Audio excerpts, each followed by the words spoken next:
documentation hello world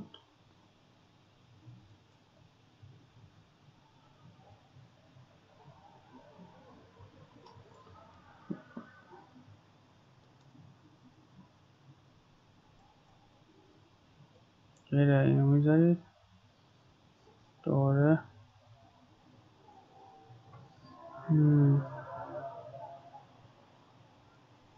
باب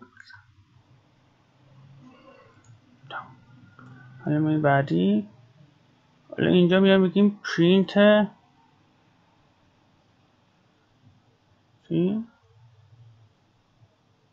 x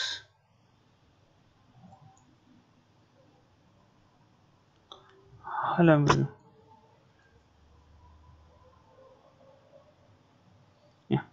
نها کنید این زیر نوشته اینجا بایتون دارم نشون میدم اینجا اومد گفت چون من بهش گفته بودم محتوا داده بودم دیگه بهش مشخص کرده بودم که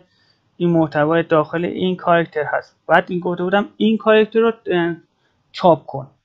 پس خیلی راحت سریع گرفت چی کرد گوچهش چاپ میکنم چاپ کرد محتوا وجود داشته hello world and python این برای اندن حساب میشه میتونید اینم بنویسید یا راحت تر میتونید مثلا این کارو کنید مثلا من اینو بیام وایسم اینو حذف کنم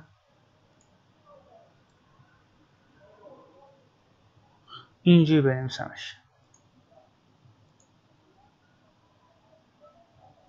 دیدید حالا اینجوری نوشتش hello world and bob هر چیزی دلتون بخواد میتونید بنویسید انجام بنویسید براش مثلا بگم حتما چیز خاصی باید بگید چون این وقتی این میزنید این یک جمله است تو کوتیشن که میذارید یک کلمه جمله اینا رو تو اون کوتیشن میذارید و اونو دقیقا فقط همونو چاپ میکنه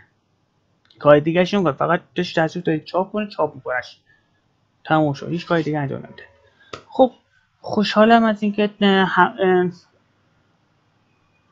همراه هم بودید تا الان لایک و کامنت یادتون نره ساب یادتون نره به دوستان اقوام اطرافیانتون اگه خوشتون اومد معرفی کنید منو هم این کانال هم اون کانال رو معرفی کنید و برسونید اینو زیاد شه سابسکرایب و این تو زنگوله بالای چنل رو بزنید رو آل تا هر وقت ویدیو جدید میذارم براتون سریع یوتیوبتون اعلام کنه تا اولین نفری باشید که بتونید چی کنید ببینیدش. خب امیدوارم لذت برده باشید از این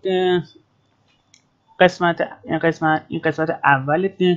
آموزش پایتون سطح مقدماتی بود. قسمت بعدی میاد هر هفته من میذارم خیلیتون راحت باشه هر هفته میذارم.